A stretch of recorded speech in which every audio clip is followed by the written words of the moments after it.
E hoje Deus tem uma palavra de ânimo para a sua vida.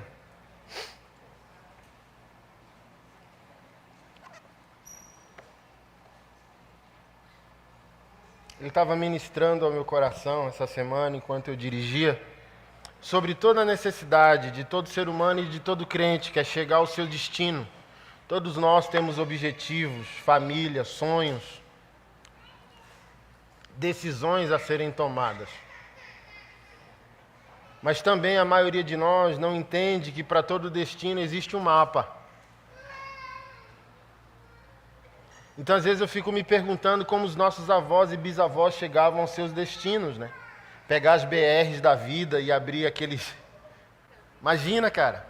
Hoje, graças a Deus e à tecnologia, você coloca no Google Maps, você coloca no Waze, o seu destino, o endereço, você chega lá. Quer seja seu bisavô ou seu avô com um mapa impresso nas mãos, seja você ou eu hoje com a tecnologia à nossa disposição, para todo destino existe uma rota. É aqui que está a nossa dor, é aqui que está aqueles momentos ou aqueles dias de crise que a gente pergunta, onde está Deus? Porque a gente está focado onde nós queremos chegar.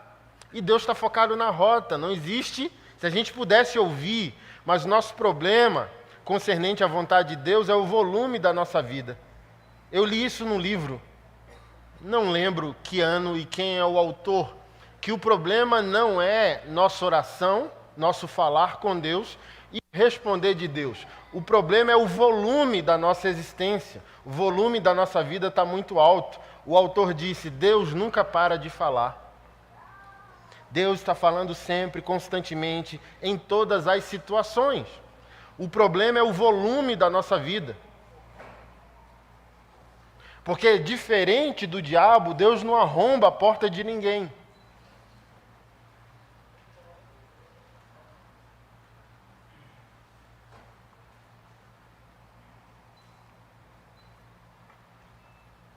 Deus não arromba a porta de ninguém. Ele sempre está falando de maneira precisa, gentil, dócil e convidativa. C.S. Lewis, eu sempre cito isso, dizendo que o sofrimento é o megafone de Deus ao mundo surdo. Mas Deus quer falar o quê? Na calma e na prosperidade. Anderson, é assim, ó. Anderson prosperou, pagou os boletos, geladeira cheia, conta paga. Aí eu estou lá dizendo, aleluia, não devo ninguém. Ali no sofá, no Netflix. Aí Deus quer sentar do lado e dizer, Anderson, oi Senhor, é naquele momento que Ele quer falar. Ontem eu pedi uma churrasqueira elétrica, aí eu na ansiedade atrasaram 10 dias minha churrasqueira. Aí chegou! Aí aquela na rua resolvendo esse trem dela, nega, passa no açougue ali no DI, uma boutique de carne e mete o louco. O que você quer? Tira as fotos do que tiver aí. Aí ela... Tem isso, eu falei, 1 desse, 2 desse, 3 desse. Aí eu em casa assim, ó, só o... Chega em panturrei de tanto que comi carne. É ali que Deus quer falar comigo, macho. Numa peça de tibone. Entendeu? Mas quando eu quero buscar Deus? Quando eu estou quebrado, não tem tibone, só o bife do zoião. Com arroz. De vez em quando tomate, aí eu pergunto, onde está Deus? Porque eu esqueço de Deus na hora do tibone. Eu e você, filhos de Adão, todos nós, esquecemos de Deus na hora do bem bom. E lembramos de Deus quando chega o boleto, cheque volta, nome entra no Serasa, mulher ou homem pede divórcio, filho se rebela, entra nas drogas. A gente... Eita, Deus! Por isso que eu acho excepcional essa fala do C.S. Lewis. Eu creio que é no cristianismo puro e simples que ele fala isso. Deus quer falar ao mundo na prosperidade, quer falar ao crente na prosperidade. Mas ele diz no contexto, nós somos obstinados, teimosos, de dura serviço, como diz a Sagrada Escritura. Não dobramos com facilidade. Aí vem o quê? O sofrimento para nos esmagar. É o megafone de Deus ao mundo surdo. Então não é que Deus não fala, é que nós não temos ouvidos para ouvir. Só nos humilhamos em momentos de crise, quem não reconhecer está mentindo. O percentual de crente que adora, serve, ama e se dispõe a Deus na prosperidade é mínimo, porque nos educaram assim, que Deus é resolvedor de problemas, não que não seja, mas buscá-lo em momentos bons até evitam alguns momentos maus, porque alguns momentos maus são feituras minha e sua. E com Deus a gente às vezes nem criaria esse problema. Tem problemas que a vida dá naturalmente, de mamando a caducando, vai vir. Tem problemas que Deus cria para nós, tem problemas que o diabo cria para nós. Mas tem problemas que nós mesmos criamos. Olha Davi, não falei dele domingo passado, se não me falha a memória? O exército dele estava em batalha, macho. E ele, como rei general, deveria estar com a galera lá. Mas onde que ele estava? Em casa. E em casa, vacilou, olhou pela janela e viu a mulher alheia. E caiu em tentação, e o fim você já sabe.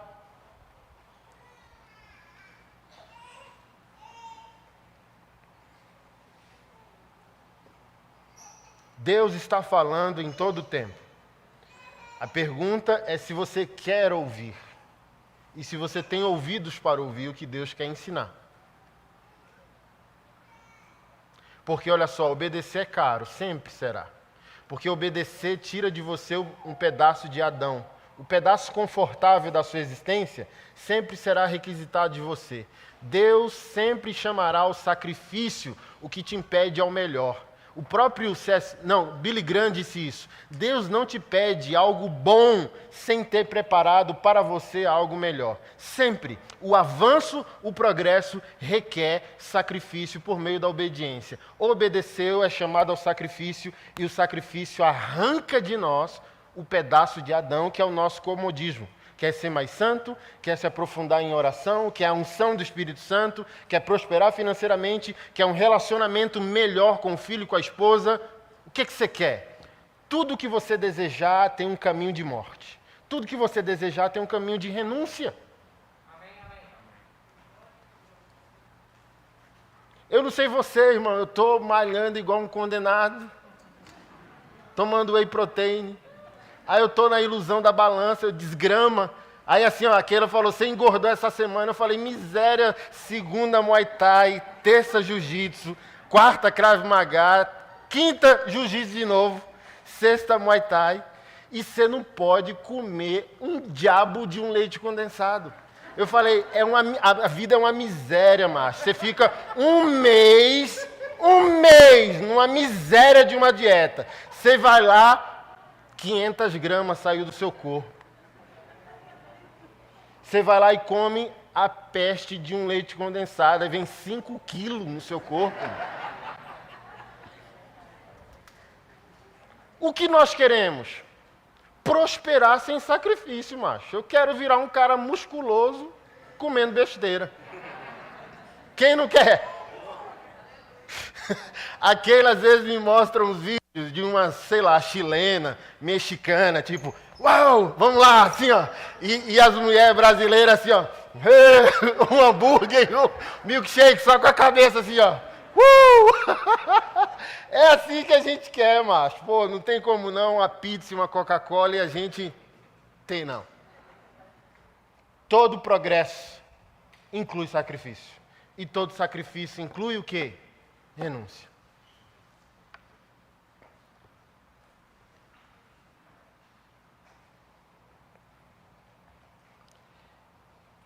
Jeremias 29, nesse contexto aqui, fala sobre o exílio da Babilônia, toda a mão de Deus ou o juízo de Deus contra o seu povo, permitindo que seu povo ficasse refém, escravo da Babilônia por muitas décadas. Então, qual é o fim? O pessoal tem uma timeline de expectativa, todos nós temos. Visualizamos a vida perfeita. E o e se? Quem aqui não passa quase diariamente pelo e se? De tomar seu cafezinho, cruzar a perna e se. Se eu não tivesse desistido há 2 anos daquilo que eu estava fazendo, como que eu estava hoje?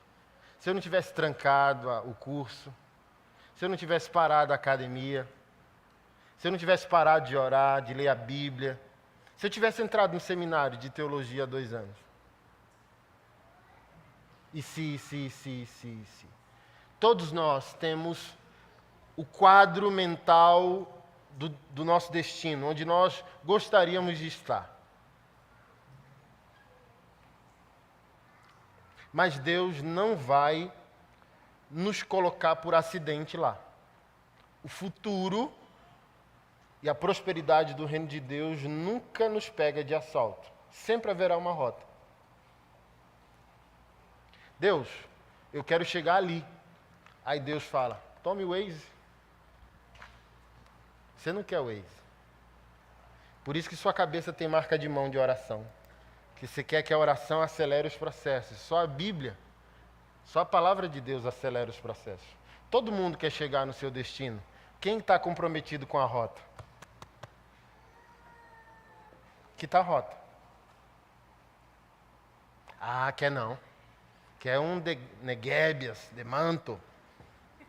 Eu tive que bloquear parte das minhas intercessoras, irmão. Sabe por quê?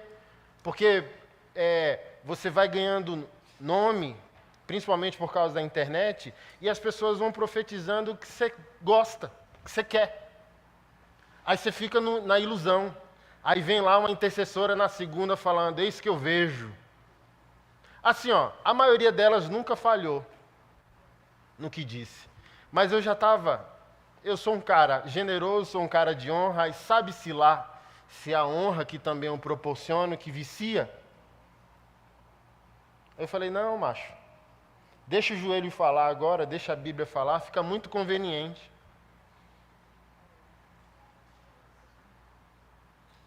É isso que eu vejo, é isso que eu vejo. Eu falei, pô, só minha pastora aqui não tem dó de mim. Mas a intercessora estava tudo assim, só profecia top. Eu falei, oxi, eu não deixei de ser filho de Adão. Eu comecei a desconfiar. Oxi. Quando minha pastora liga para elogiar, para dizer, olha, Deus falou, eu sei que o negócio é real. Porque eu já falei aqui a nossa história, ela me conheceu numa vigília e me deu uma bicuda. Aí eu falei bem assim, quem te dá um chute sem nenhuma preocupação com o que você vai achar? Ela, quando eu olhei, aí apelidaram ela de pastora careca, fez um voto, rapou a cabeça. E eu careca, falou, os 2 carecas vai encontrar na vigília. E eu lá assim, no chão, adorando. Aí ela foi passando, quando ela olhou, falou, que diabo, pacote de lixo é aquele ali na parede. Aí Deus falou, chamei para ser príncipe, mas acha que isso é humildade. Viver escorado as paredes da vida. Vai lá e dá um chute nele e diz que eu chamei ele para ser grande. Meu irmão, imagina você numa vigília, sentado, adorando, chorando, e alguém lá, Aí eu falo, esse é um profeta, macho. Entendeu? Agora, assim, tudo vai ficar bem. Tu é ruim, macho. Como assim tudo vai ficar bem?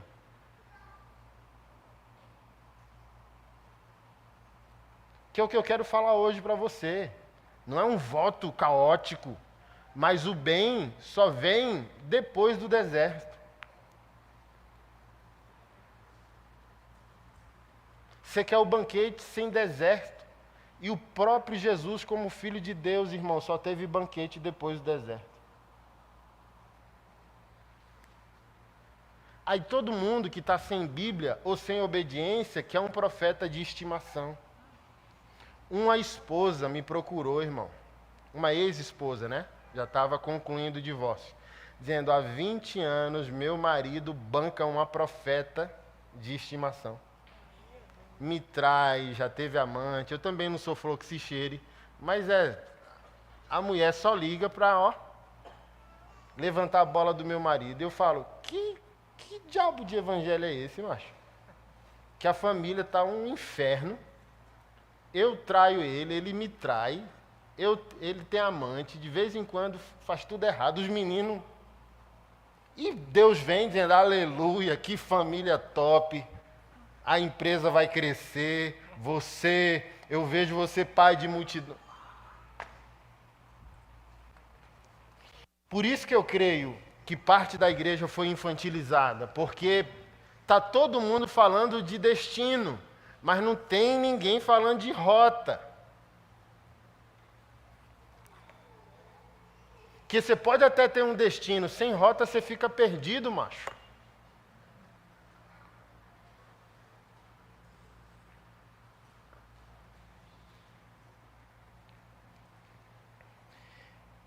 Jeremias 29, 8. Assim diz o Senhor dos Exércitos, o Deus de Israel.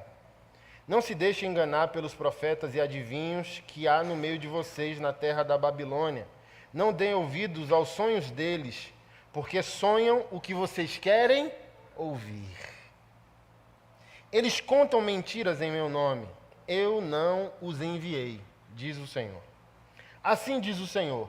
Vocês ficarão na Babilônia durante 70 anos. Depois disso, eu virei e cumprirei todas as boas promessas que lhes fiz e os trarei de volta para casa, porque eu sei os pensamentos que tenho sobre vocês, diz o Senhor.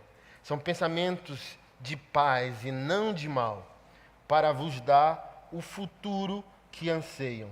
Naqueles dias, quando vocês clamarem por mim em oração, eu os ouvirei. Se me buscarem de todo o vosso coração, me encontrarão. Serei achado de vós, diz o Senhor. Acabarei com seu exílio e os restaurarei, e os reunirei de todas as nações para as quais os enviei, e os trarei de volta para casa, para a sua terra. Deus fez promessas nesse texto aqui, sim ou não? Ele diz, eu bem sei que pensamentos tenho sobre vós. Não são pensamentos ruins, são pensamentos de paz e não de mal, para vos dar o futuro que vocês anseiam. Qual o futuro que vocês anseiam? O que vocês visualizam? Qual é o quadro mental do futuro de vocês? Que tipo de família que você gostaria que existisse no seu lar? Como você gostaria que fosse a sua vida no futuro? Mas o Senhor coloca prazo, dizendo, daqui a 70 anos eu vou libertar vocês da Babilônia. Ao mesmo tempo que existe uma promessa, existe um processo, e um ardor, e um porquê. Por que Deus? Por que eu estou passando por isso? Estamos fiéis, olha a nossa família está fiel, por que Deus? Por que isso está acontecendo conosco? Lembre-se sempre disso, irmão. Deus é bom. Deus é bom. Deus é verdadeiro, todo homem mentiroso. Se você é o crente mais pleno que você deveria ser, lembre-se sempre que você ainda está muito longe de ser quem foi criado para ser. Não há débito em Deus para contigo. Se você é fiel e mesmo assim as coisas não acontecem, entenda um negócio. Ou você tem que criar, você tem que brigar por resistência. Se você entender que algum muro foi levantado contra você, a gente vê na Bíblia provisão depois de oração de Daniel e 21 dias de resistência e guerra espiritual. Ela existe. A gente racionaliza muito a fé e a gente menospreza a primeira esfera da existência. E qual é a primeira esfera da existência? A espiritual.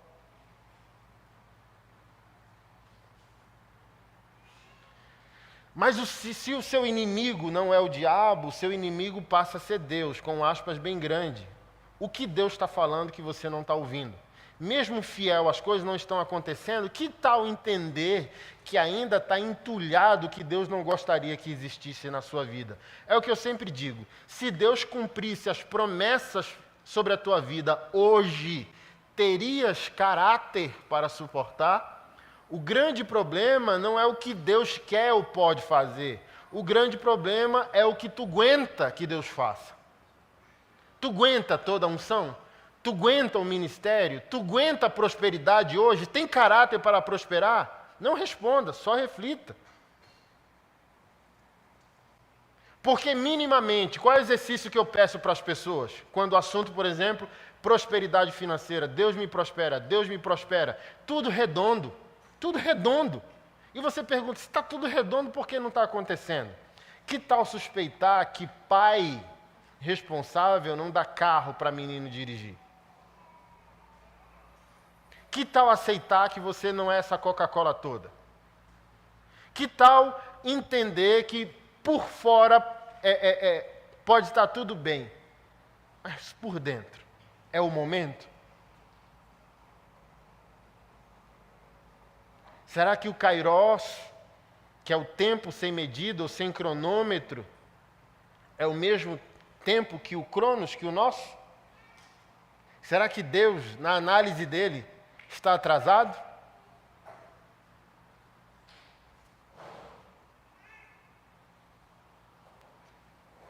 Se não aconteceu, na minha opinião, alguma coisa há. Nem sempre negativa, mas processual, santificador. Porque olha só, quer ver o exercício básico? Ser humilde hoje, pedindo a Deus para prosperar, dando 10 reais de dízimo, é muito fácil. 100 reais de dízimo, muito fácil. 1.000 reais de dízimo, muito fácil. Às vezes até 5.000 de dízimo, muito fácil. Eu já vi, dei aqui esse testemunho. A Keila é muito mais séria que eu, concernente a dar e receber. Damos, que é uma beleza. Receber, a gente fica meio travado, porque a gente nem sempre crê que aquela doação sofre de amnésia. Porque doação de crente tem que dar e morrer. Não pode dar e cobrar. E a Keila é macaco velho. Fez a primeira tatuagem com 12 anos de idade. Está na pista há muito tempo. Aí um pessoal da igreja quis dar para nós uma Subaru. Falei isso aqui há uns 5 meses atrás. Ela não quis. Não aceitou. E eu assim, a Subaru, você tem noção do que é uma Subaru? E ela falou, podia ser o diabo, não quero. Não estou sentindo paz, não quero, e ponto final.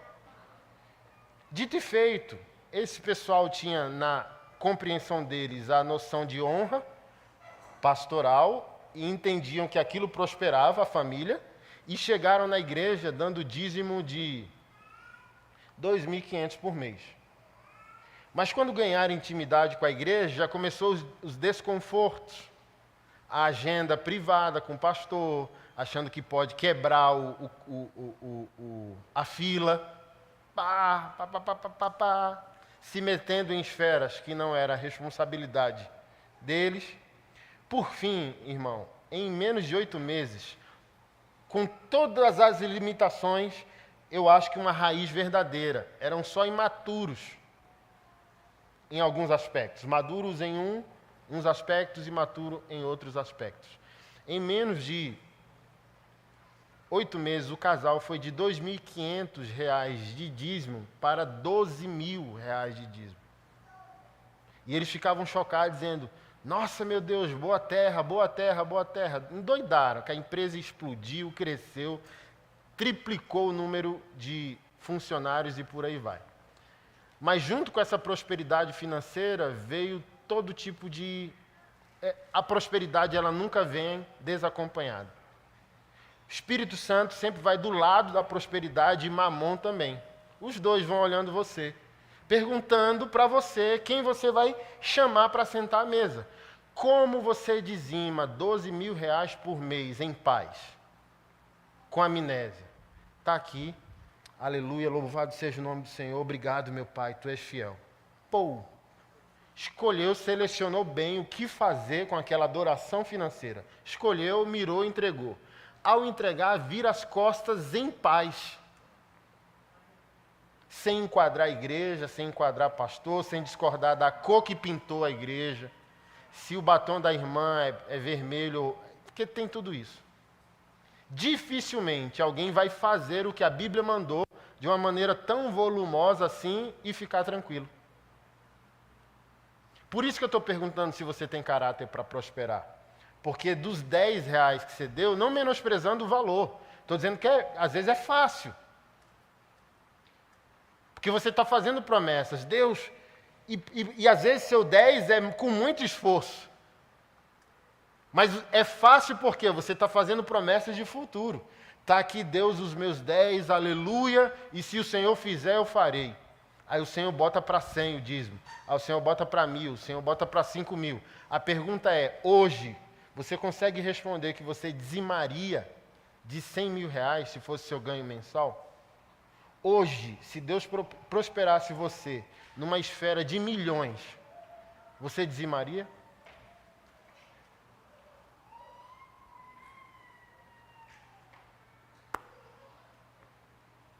É aqui que está o negócio.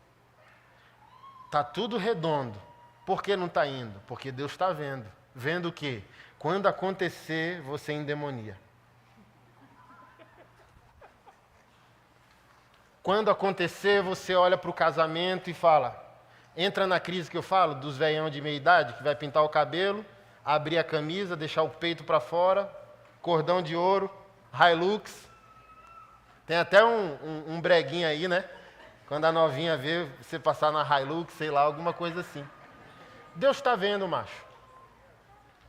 Quem consegue prosperar e conduzir a vida com a mesma simplicidade de quando não tinha nada?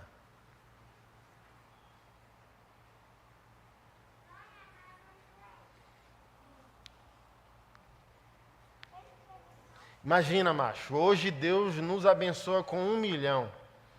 100 mil é o dízimo.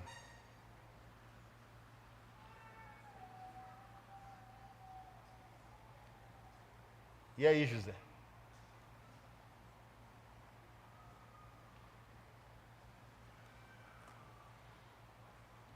Deus sabe que nem todo discurso é sustentado quando a situação acontece.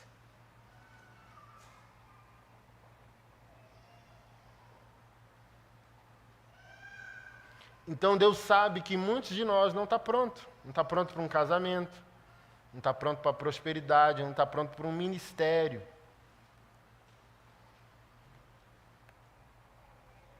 Que você quer ver? Parece bobeira, né, gente? A briga em igreja por departamentos, ministérios. Mas tem gente tão infantil que entra em crise de crachá, que é a crise do poder. Porque no final das contas, tanto faz se é pastor ou que guarda o estacionamento, recebendo os irmãos. É serviço sagrado do mesmo jeito. E não muda o galardão, só muda a responsabilidade. Está mais lascado quando vai subindo do estacionamento para o púlpito. Aqui eu pago em dobro, lá você paga menos. Mas no galardão não tem maior e menor. O Enengruden. Imagina, eu olho para uma teologia sistemática e eu falo, macho, esses caras deveriam ter uma sala VIP na Nova Jerusalém, macho. É tranqueiro o negócio. Você fala, quantos anos o cara ficou debruçado numa mesa de trabalho, madrugadas a fio, para organizar a fé cristã sistematicamente num livro dessa bitola. Você pega as Institutas de João Calvino em 4 volumes. Você fala, miséria, macho, Deus me livre, dá preguiça só de olhar. Mas por incrível que pareça, a dona Zefinha, que não sabe ler, apaixonada, mulher de Deus, intercessora, na Nova Jerusalém, ganha o mesmo que Calvino.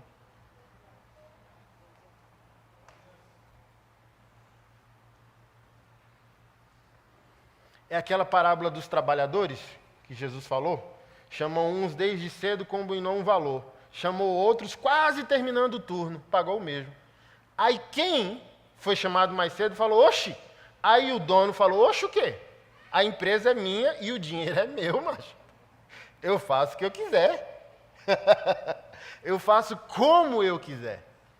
Mas a verdade é que a maioria de nós não está pronto para as coisas sagradas. Quando Deus usa um profeta arrochado, quando eu, às vezes, vou desviando o meu caminho, perca duas vezes Ele me deu essa palavra. Ele me deu essa palavra quando eu era o limpador do vaso sanitário da igreja que eu era ovelha. Quando eu terminei, sentei no meio-fio de Taguatinga Centro, esperando a van amarelinha. Só old school aqui vai saber da van amarelinha. Sentaram no meio-fio. E o Senhor ministrou meu coração, eu chorando no meio-fio. Vai chegar o dia que você vai prosperar muito, porque você decidiu receber no seu coração a capacidade de entrar em palácios e sair deles como se não tivesse entrado neles e sentar no meio-fio. Isso, assim, ó, mexeu tanto comigo que tatuou minha alma. Palácio, meio-fio. Quando a gente recebeu um dos casais mais prósperos que já passou pela nossa igreja, um procurador da República. Ô pastor, vai jantar lá na nossa casa. Só uns 8 anos atrás. Falei, eita Keila, se prepara que o pau vai quebrar. Chegou lá, macho, é aquela assim, um apartamento por andar. Aí o radar de pobre aciona na hora, assim, bem bom, bem bom. Você fala, tira o sapato, não tira o sapato, tira o sapato, não tira o sapato. Aí viu o desconforto, aí pastor, tem que tirar o sapato. Aí eu falei, nossa, que vexa, né? Aí vai lá, tira o sapato, aí tá lá, tranquilo. Quando eu olho para a mesa, o radar de pobre de novo. Porque tem garfo grande, garfo pequeno, garfo médio, garfo curvo. Cotovelo não pode ficar na mesa, tem que... E a mulher do cara ensina isso. A mulherzinha do gospel, assim, ai meu Deus, como colocar a mesa e tal. Eu falei, ferrou. Aí eles saíram para ir na cozinha, aí ele viu o desconforto. E ele é um cara simples. Aí chegou para a esposa, deu uma bronca. Pô, você sabe que o pastor não é chegado dessas coisas, porque não fez um pão de queijo e tal, não sei o quê. Quando eles saíram para pegar o jantar, eu falei para Keila, não toque em nada. Só imite o que for feito. Só pegue o copo quando pegarem o copo. Só pegue o garfo quando pegarem o garfo. Vamos fingir que a gente entende do negócio, pô. Porque assim, era 8 anos atrás, mas já tinha um nome, entendeu? Pastor Anderson. Eu falei, pô, não vamos queimar o filme. Mantém a pose aí, não se mexe. Aí quando ele voltou, que ele percebeu o nosso constrangimento, ela mandou a lambada. Falou, eu ia fazer o pão de queijo e o café que ele gosta. Mas quando eu estava à tarde, o Espírito Santo falou-me assim, treine o meu filho. Porque eu chamei ele para entrar nos palácios, porque ele tem o coração de sair do palácio e continuar sentando no meio-fio. Mas ele precisa ser treinado. Bote a mesa. Aí eu... Não, pastor, isso é o da sobremesa. Até hoje eu não sei, irmão. As pessoas viram a costa e eu... Já vou confessando o meu pecado. Eu falei, frescura, macho. Bota tudo aí dentro do pão e já era. Mas volta e meia a gente tem que fazer um esqueminha, né?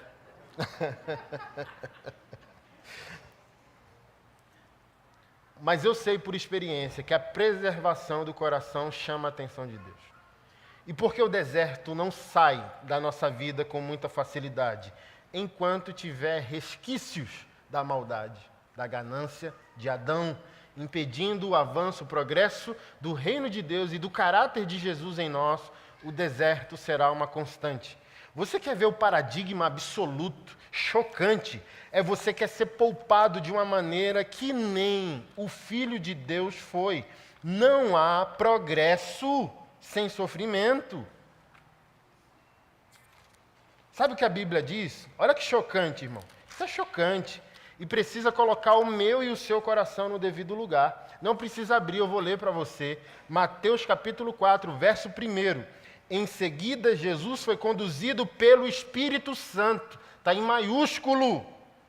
Não, pelo Espírito. Está em maiúsculo. E quando Espírito está em maiúsculo na Bíblia, é o Espírito Santo. Em seguida, Jesus foi conduzido pelo Espírito ao deserto para ser tentado pelo diabo. Aqui quebra toda a Disneylândia gospel, dizendo, sofrimento não é de Deus. O mal não procede de Deus.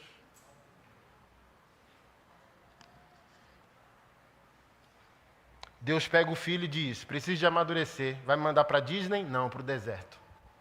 Para ser espancado existencialmente pelo diabo. Deus deixou o filho unigênito dele 40 dias com o diabo no deserto, jab direto, jab direto, jab direto. Tu és Deus? Tu és o filho de Deus? Está escrito a teu respeito, pula daqui. Que ele dará ordem aos anjos ao teu respeito. E Jesus devolvia o jab direto. Está escrito, não tentarás o Senhor teu Deus. Tu és o filho de Deus, está escrito a teu respeito, transforma essas pedras em pães. E Jesus devolvia o jab direto, dizendo, nem só de pão viverá o homem. Jesus tinha um destino, sim ou não? Mas Deus não livrou ele da rota. E a rota inclui o sofrimento. Irmão, tem gente entre nós e na vida, imaturo aos 60. Porque maturidade não é cronologia, não é o tempo que se passa. Não é a idade em si, é a intencionalidade. Eu já vi gente extremamente madura com 20 anos e já vi gente extremamente imatura com 50, 60. Sabe por quê? Porque essa maturidade vem da intencionalidade com a qual a gente administra o bem e o mal que acontece na nossa vida. A gente vive de olhos abertos, usando todas as situações, colocando no liquidificador e tomando aquilo, sintetizando aquilo. Mas a gente se torna embriagado na prosperidade, a gente se torna autocomiserativo na necessidade e não se torna intencional de prosperar. O que é intencionalidade? Estou bem, estou próspero, não paro de criar. Eu sempre gosto dessa referência do filme dos 300 de Esparta. No primeiro combate da guerra que Leônidas foi com os 300 soldados, os 299, e o rei aqui, ó. E o narrador diz isso, que só o rei conseguiu manter a sobriedade, entendendo que a guerra nem tinha começado. Aí os leite com pera, tudo, somos bom, vencemos. E o rei falou, a vitória, a prosperidade é embriagante. Ganhou a primeira luta, acha que é bom. Mike Tyson, gosto dessa referência demais. Quando ele se tornou aquela máquina sem graça, que a gente, irmão, parava tudo. Pipoca, Coca-Cola, Mike Tyson, sexta-feira. Só o old school aqui tem essa lembrança. Sem graça porque 10 segundos a luta acabava. Bem, pou. Acaba no chão. Sabe por quê? Porque aquele cara obedecia às ordens dos treinadores. 4 da manhã, 5 da manhã, 6 da manhã, treinando. Quando parava de treinar, continuava o treino. E quando ele se tornou Mike Tyson, próspero, mundial, milionário, ele começou a desprezar os treinadores, começou a virar esse cara idiota, arrogante, promíscuo, que acabou o fim da carreira tão ridículo, né? Com a tatuagem na cara e comendo a orelha do Holyfield lá. E hoje o que salva ele, por incrível que pareça, é uma empresa que ele montou de canabidinol, que são os variáveis da marihuana, da maconha. Então, há alguns estados nos Estados Unidos que permitem a comercialização e ele está lucrando 1 milhão, 2 milhões por mês comercializando maconha. Mas olha quem o cara era.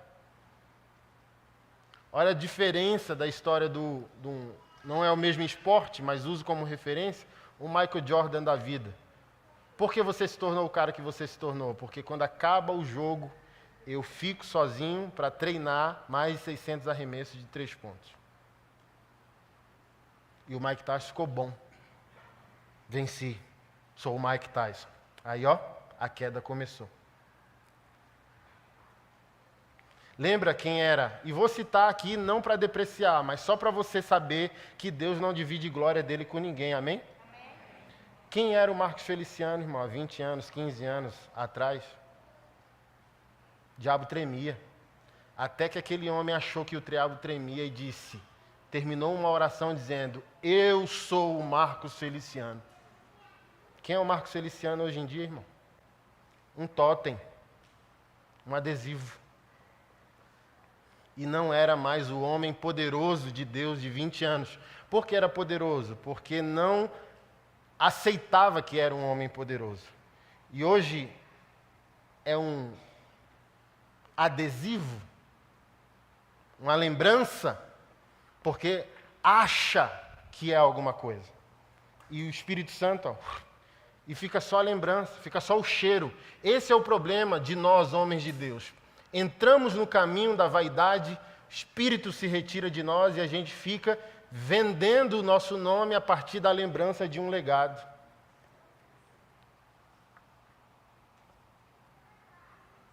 Como assim você termina uma oração e não diz mais em nome de Jesus? Você diz, quem está falando aqui é o Anderson Silva. Aí o Espírito Santo olha para o Pai, que olha para o Filho, e os anjos tudo assim apavorados, dizendo, não estamos entendendo mais nada. Como assim?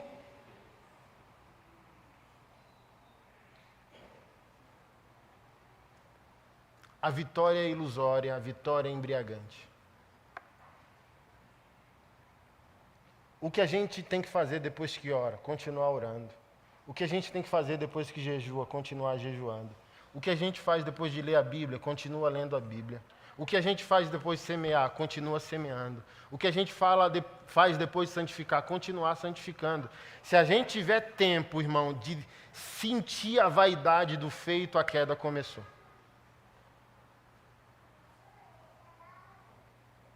Paulo, no Espinho na Carne, a gente pergunta. Alguns falam sexualidade, outros falam a cegueira. Quando ele escreve aos Gálatas, se não me falha a memória, letras garrafais eu vos escrevo. Aí diz que ele estava com problema na vista, de tanto que apanhou na perseguição. Mas o texto é autoexplicativo. No final ele diz, agora eu passo a gloriar-me nas injúrias, difamações, perseguições e açoites. Então o espinho na carne de Paulo não é pecado, não é sogra, não é esposa, não é pecado, não é sexualidade. É o que o texto diz, um mensageiro do diabo a me esbofetear. Sabe por que ele tinha que ser esbofeteado? Porque como que você volta do terceiro céu depois de um arrebatamento como um homem comum? Falei isso aqui há uns 5 meses numa pregação.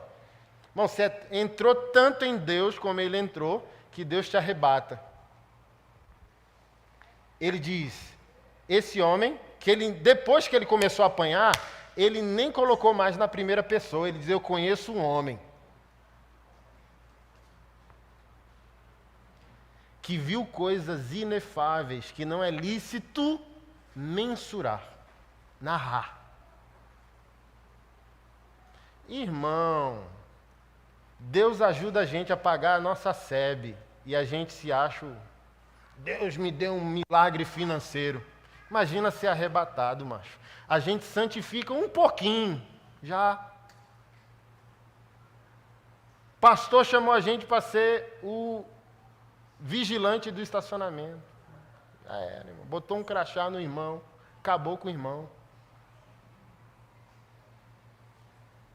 Às vezes a gente chama alguns irmãos para a nossa intimidade, um discipulado, um convívio mais próximo. Para quê, irmão? Começo, entendeu? Tem um crachá, macho. Eu sou da casa do pastor, tá pensando o quê?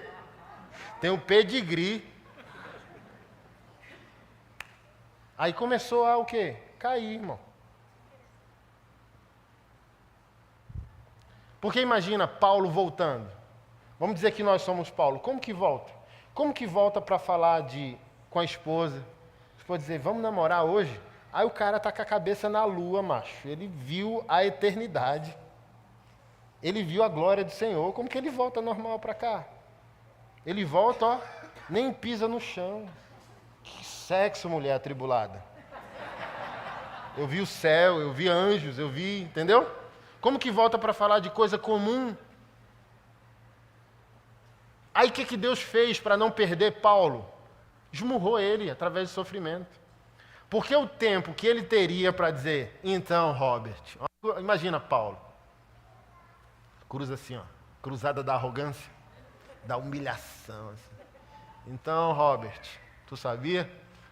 Sabia não, Paulo. O que aconteceu? Fui arrebatado ontem, meu amigo. Você aí com esse negócio seu de filosofia, cosmovisão, eu vi Jesus. Imagina o tempo que o cara teria para ficar de vadiagem evangélica. Se tornando arrogante, achando superior aos irmãos. O que está escrito no texto do espinho da carne de Paulo? Para que eu não me ensoberbecesse, foi-me dado um espinho na carne, um mensageiro de Satanás para dizer, corre, Paulo. Porque correndo não tem tempo para parar para dizer que foi arrebatado. Correndo não tem tempo de dizer que viu, que foi, que é. Aí no fim da mensagem ele diz, agora eu me glorio nesse espinho. Me glorio nessa perseguição. Porque, então ele, pega ele! Eita! Depois a gente se vê, ó. Não tem tempo de se orgulhar. E por que o deserto? Porque está escrito algo tão pesado. O Espírito de Deus conduziu Jesus ao deserto para ser tentado pelo diabo. Porque o sofrimento lava, mapeia, sonda as profundezas do nosso coração, das nossas intenções. Depois do deserto, Deus usa o que sobra. Porque todas as impurezas ficam nele. Deveria ficar. Porque olha só, irmão. É prova. E prova é o quê? Testar conhecimentos, testar capacidades. O texto bíblico diz que Deus não tenta ninguém. Cada um é tentado pelo próprio mal. Mas prova é diferente de tentação. Deus não permite para tentar. Deus permite para provar. E se a gente diz que é e não é, tira zero. Se tira zero, vai ter que fazer o teste de novo.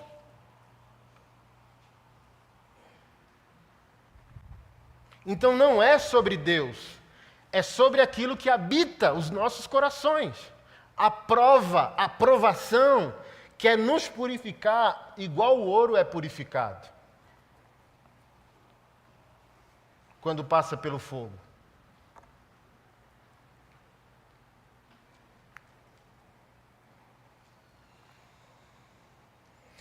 Eu tenho planos de paz e não de mal para vocês. Mas não vou negociar o trajeto. É aqui que está o nosso limitador. Que às vezes a gente acha que Deus não é por nós. Não, eu sou por ti, filho.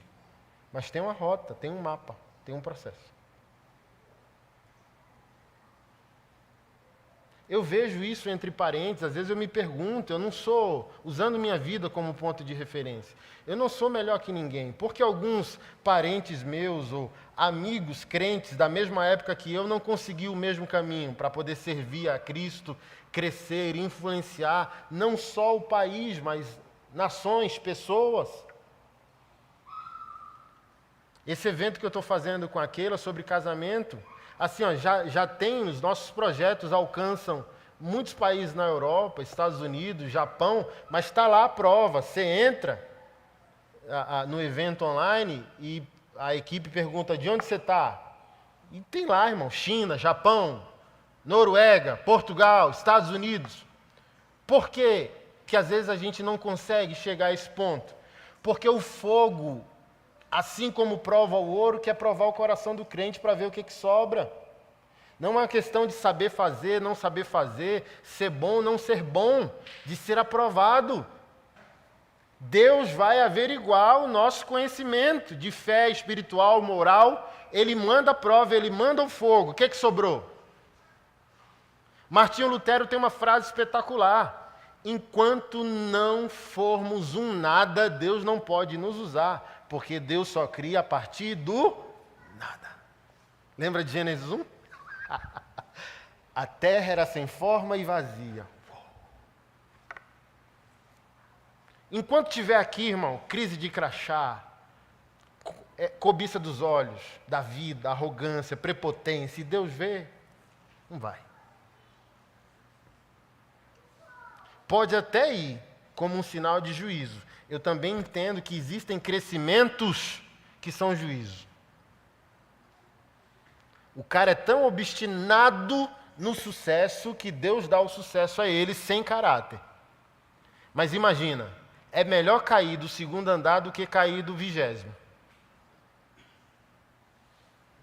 E tem gente crescendo, mas crescendo sem Deus. Tem gente crescendo sem amizade com Deus.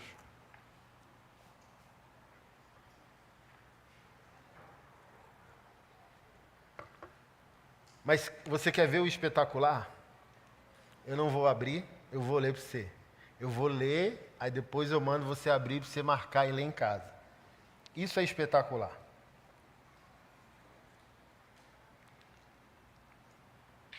Olha o que a Bíblia diz. Obedeçam cuidadosamente. Olha como Deus é específico com o mapa. Não tem como chegar no destino sem a minúcia do trajeto. Obedeçam cuidadosamente a todos os mandamentos que hoje eu lhes dou. Assim vocês viverão e se multiplicarão e entrarão e tomarão posse da terra que o Senhor jurou dar aos seus antepassados.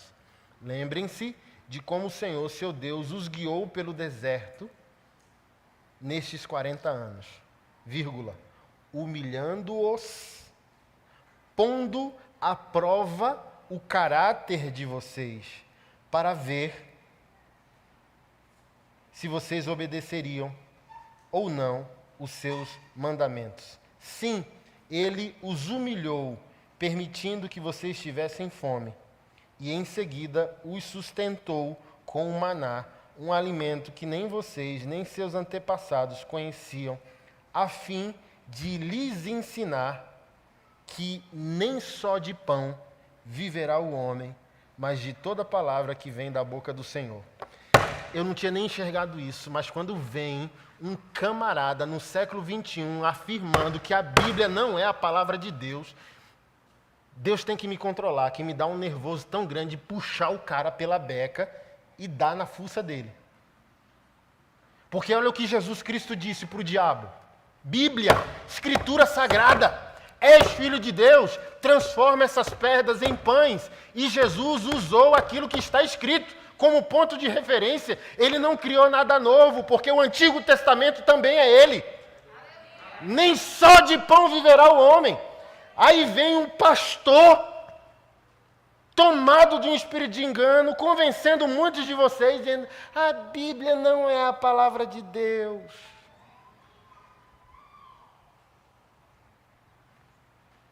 Porque a Bíblia não trabalha com eu acho. A Bíblia não quer saber da sua opinião. A Bíblia é norma. A Bíblia lança fundamentos. A Bíblia não está perguntando, gostou, Anderson? Não, a Bíblia é um trator. Mas o trator só passa para arar a terra, para a própria palavra lançar as sementes e Deus ser glorificado. Essa versão minha, sobre esse texto, eu não gostei, eu gosto de outro. Vou ler em outra versão. Qual é o texto, pastor? Daqui a pouco. Só para você não ficar ansioso.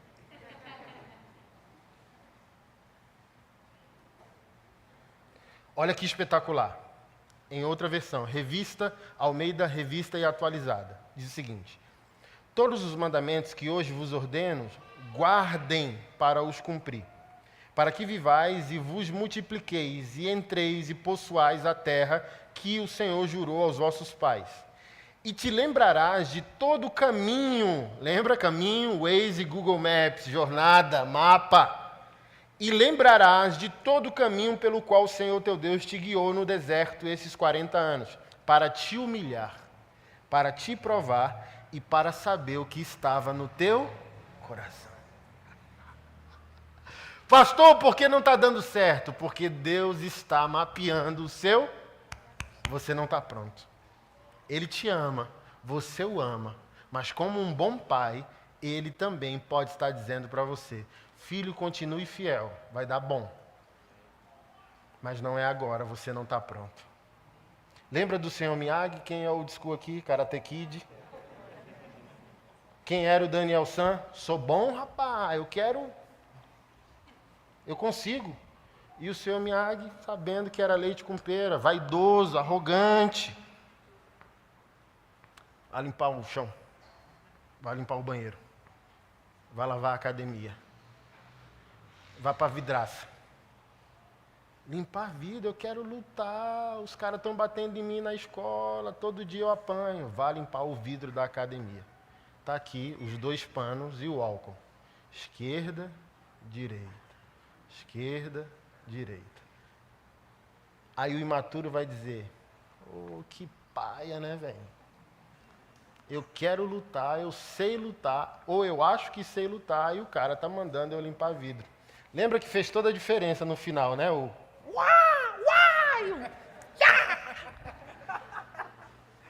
porque o limpar vidro também era treino. Mas o imaturo não aceita o deserto. O imaturo quer ir para o ringue.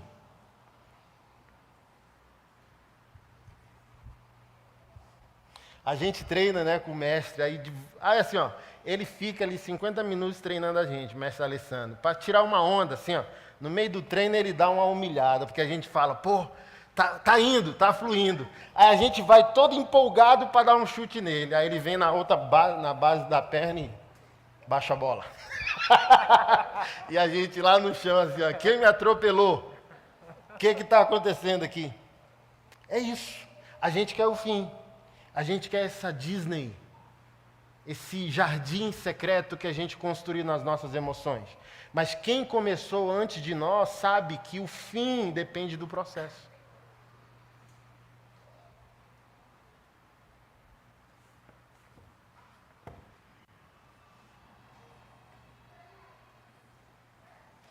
Deuteronômio capítulo 8, tá? O texto que eu li a partir do verso 1.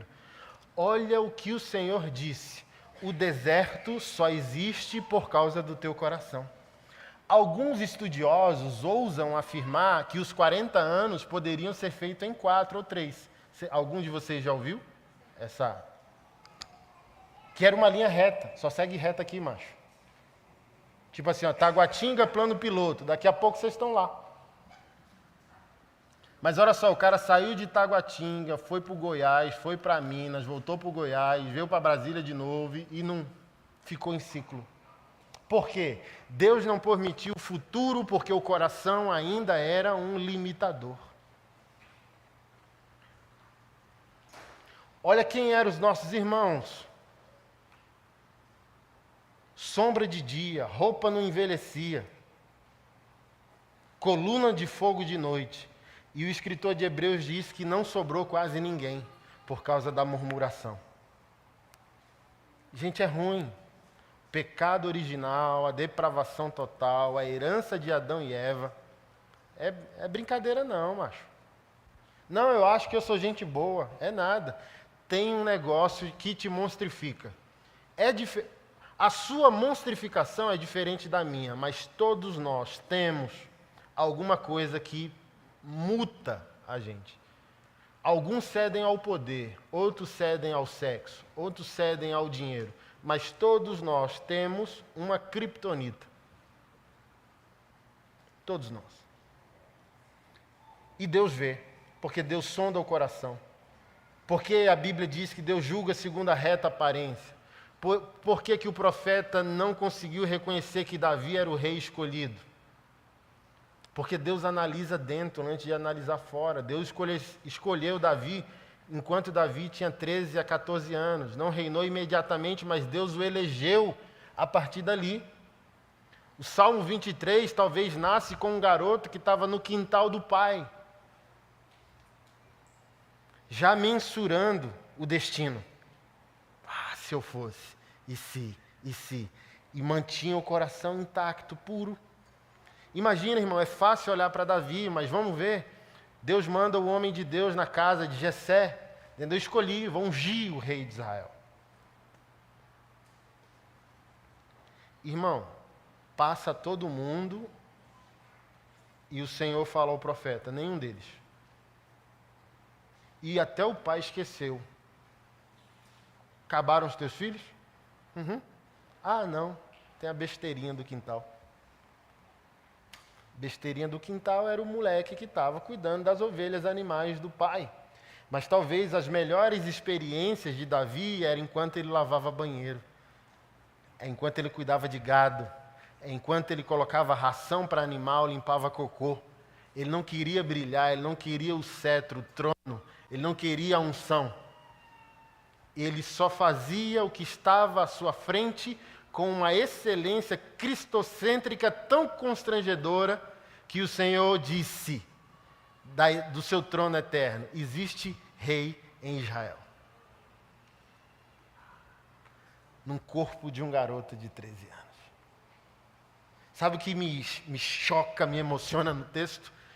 É que o profeta pergunta: acabaram os teus filhos? Sim. Ah, não. Chama a titica da galinha. Chama a rapa do tacho. E o texto era claro, dizendo que ele era ruivo, de baixa estatura, franzino. Mas algo mexe comigo demais no texto. O profeta disse: ninguém senta. Está no texto isso. Ninguém senta até ele chegar. Sabe por quê? Deus olhou o coração e a partir da análise de Deus o rei já existia. E sentar antes que o rei permita é desonra. Ninguém senta. Depois encontra esse texto. Ninguém senta. Imagina os irmãos de Davi, o gostosão de 2 metros, o menos gostosão de 1,80, cabeludo, meio aquele cara, o Aquaman lá, né? Eu entro no Instagram dele dizendo: oh Deus, o senhor tem um senso de humor tão chato, não é? Pô, porque não me deu isso? Cara, 1,80, pô, musculoso, cabeludo, bonito, gosta de Harley. Oh, Senhor. Imagina, os irmãos de Davi eram dessa estirpe, assim, ó, só os caras top. Aí vem um menino de 13 anos. Mas o profeta disse: ninguém senta. O rei está na casa.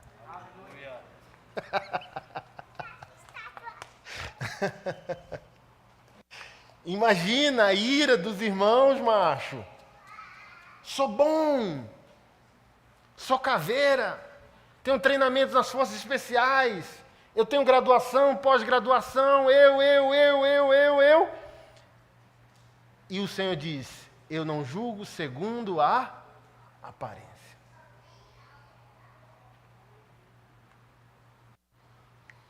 Porque não deu certo isso que você está, ó Deus.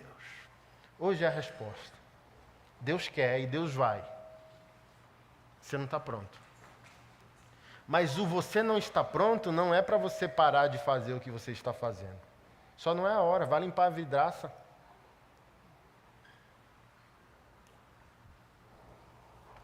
Eu citei mais uma vez meu primeiro pastor essa semana. De vez em quando ele liberava para eu fazer os slides do culto de missões, né? Tinha um ministério de missões da igreja.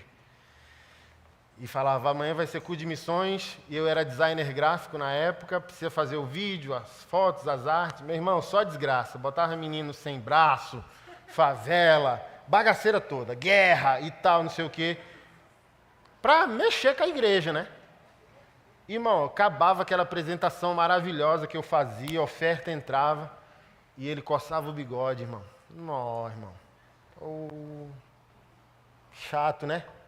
E falava bem assim: por que eu não vi um playboy, nem um morador do Lago Sul, nem um médico nesse slide missionário?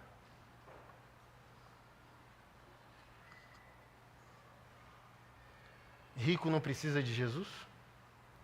Servir rico não é missão? Por que hoje eu sou o pastor que você respeita? Porque eu não rejeitei os mestres. Por que eu disse que eu coloco o policial? Estou começando um novo projeto de discipular de quê? De polícia. Porque entendi que está tudo doido. Tudo adoecido, os governadores dando... O cara tem que obedecer à ordem do Estado. O cara está enlouquecido com o processo todo, precisa ser cuidado como pessoa, como pai, como marido, por aí vai. O evangelho que eu prego converte ele e converte o mala que ele tem que prender. Por quê? Porque o Senhor Miyagi dos meus processos disse: olha, missão não é apenas dedicar o que você gosta. Muito fácil. E ele falava de púlpito. Imagina eu sentado, fiquei meia hora fazendo o cu de missões, sento e o cara no meu bigode, no meu olho, joga tudo que eu fiz fora. Ao mesmo tempo que humilhava o ego, era treinamento. Missões não são focadas naquilo que você quer, naquilo que você gosta ou para quem você gosta. Aí eu chegava para ele assim, quando eu estava chateado: quando que é que a igreja vai liberar verba para o pobre? para o mendigo. Não tem um gay no culto. Aí ele ia, irmão, com toda a sabedoria, só botava a mão no ombro assim. Quando eu ver você abraçando os playboys da igreja. Aí saía.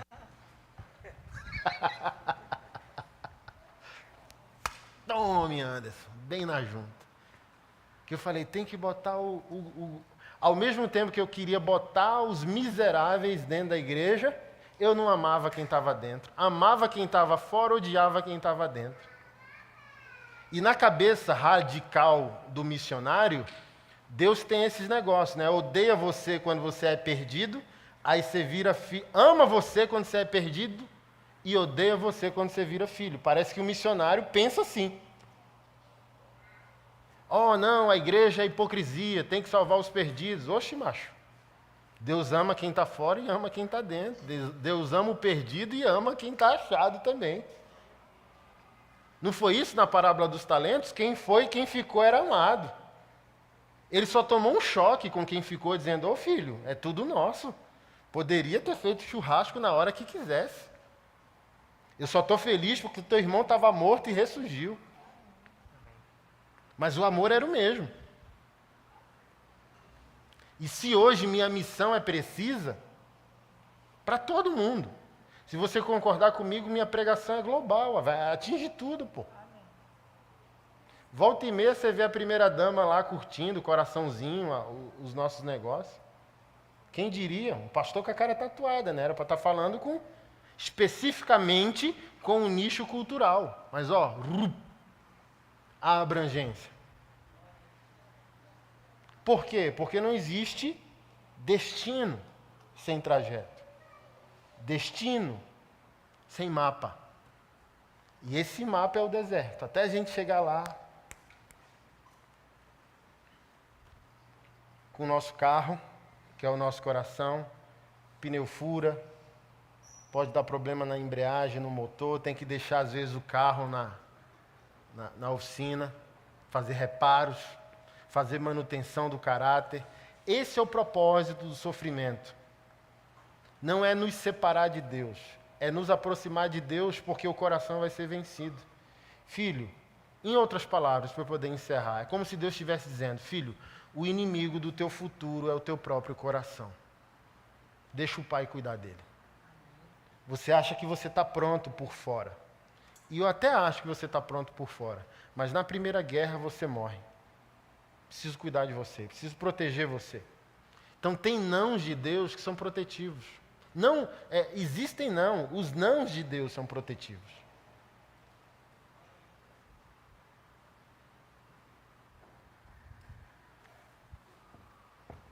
Deus quer, Deus pode, Deus vai. Mas enquanto houver um deserto na nossa vida, há um coração desalinhado. Mas entenda isso, para eu poder encerrar essa mensagem em paz. Não pare de fazer. Porque é o contrário, achei o exemplo correto. Não seja como Caim. Quando Deus rejeitar a sua oferta, não reaja com violência.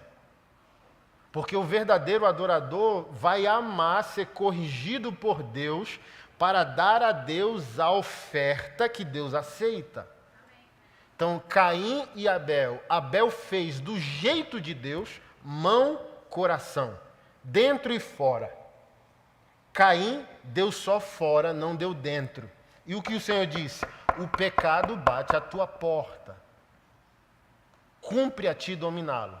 Então imagina, eu, Anderson, se eu fosse fazer para Deus e Deus falasse, não quero, eu não rebelaria, eu não dizia, então não vou continuar constante fazendo o que eu estou fazendo. Não, irmão, é para você recalcular a rota. Se Deus não está aceitando do jeito que eu estou fazendo, porque na minha análise obedecer a Deus do nosso jeito ainda é desobediência, posso fazer assim? Não, não pode fazer de jeito nenhum, tem que fazer do jeito de Deus. O que Deus pediu? Como Deus quer? Então, quando Deus rejeitar você como rejeitou Caim, não pare de fazer, só pergunte a Deus como.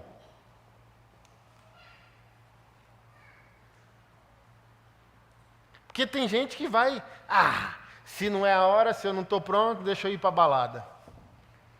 Aí zera tudo que você construiu e vai voltar para o início da fila? Vá regando o seu mapa, sua jornada com adoração, com mansidão, com obediência, com atenção. Como disse o texto no verso 1, se vocês obedecerem especificamente, cuidadosamente, é isso.